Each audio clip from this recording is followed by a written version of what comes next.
Hello, thank you for joining Pepperdine GSEP. We're going to be sharing with you some information to know about financial aid. On the agenda, we'll cover types of aid, how to apply, next steps, checklists, and distribution. To be considered for financial aid, you will need to submit a FAFSA at studentaid.gov using school code 001264. Within a week, you should get an update on your WaveNet or via email from us regarding the steps about your financial aid offer. So please be sure to be checking your email and check your WaveNet account. Types of aid you can receive under the FAFSA. One is the federal work study.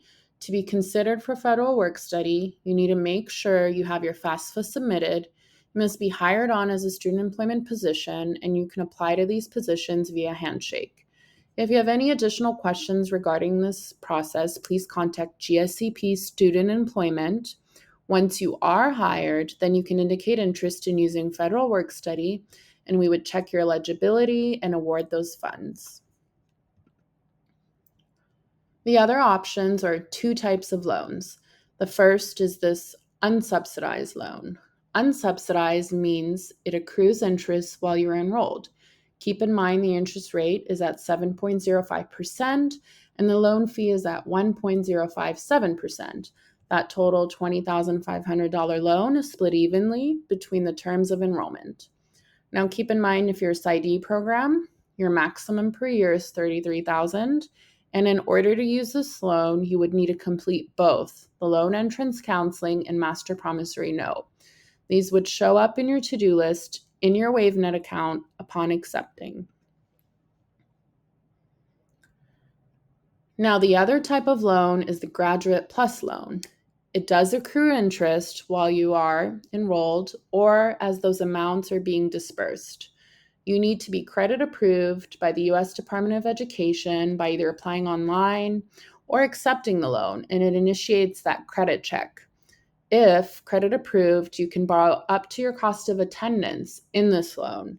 It is more adjustable and flexible than the unsubsidized. However, if you're denied, then we would follow up and you can either appeal that decision or you can get an endorser to co-sign the loan. You are required to complete the loan entrance counseling and the MPN. These would show up in your to-do list if you have not already completed them in your WaveNet. The interest rate is 8.05% and the origination fee is 4.228%. Now, if you're just interested to see different options or you would like to learn more, there are private educational loans. For private educational loans, we have a platform. This is called Fast Choice on our website, where you can compare different private lenders and see if their rates best fit with the interest rates that you're looking for.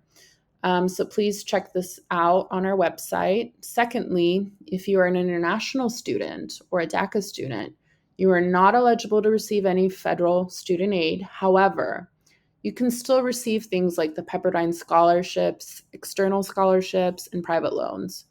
We do have a separate tab in Fast Choice available for international students, so please check this out as well. Next steps. Firstly, make sure to review your costs and any additional costs like books or rent, things you may need aid for. Secondly, ensure that you accept or decline your financial aid offer in WaveNet.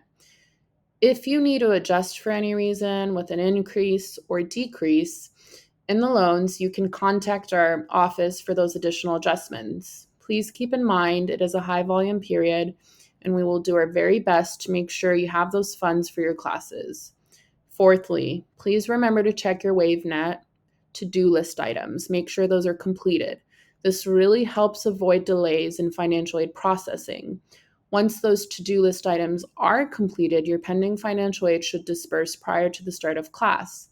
If you do not have financial aid that exceeds your tuition costs for the year, note the difference is sent to you directly as a refund. If the reverse is true and your financial aid is less than your tuition charges, then you would have an outstanding balance, and that would be due on the tuition due date as well. Now, to check your to-do list, you would need to log into WaveNet using your network ID and your password. Go to the home section and make sure all the to-do list items are complete. I will say those loan requirements like the MPN and entrance counseling, those can take up to 2 to 3 business days to be removed from your account after completing it. Those requirements will delay loan disbursements, so they must be completed for your loan to be disbursed.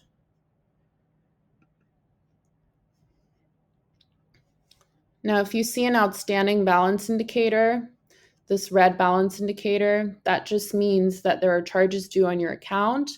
This is an indicator that lets you know that you have a balance. To maintain your financial aid eligibility from term to term, it is required to keep good academic standing with at least a 3.0 cumulative GPA or higher. We do review your academic progression each term to ensure that you are meeting those requirements. Failure to meet the minimum requirement GPA may affect your eligibility. As such, our office will reach out to you if you are in this situation. The other requirement to note is enrollment requirement. You do need to be enrolled at least half time to use your federal loans. And for scholarships and private loans, you do need to be half time. For Pepperdine scholarships specifically, would need to be in at least 6 units. That's typically 2 classes, and half time is 1 3-unit classes or 1 2-unit practicum or 2-unit. If you have any additional questions, please don't hesitate to reach out to us. Our office hours are Monday through Friday, 8 a.m. to 5 p.m. Please email us with any questions, and our phone number is 310-568-5775. Thank you so much.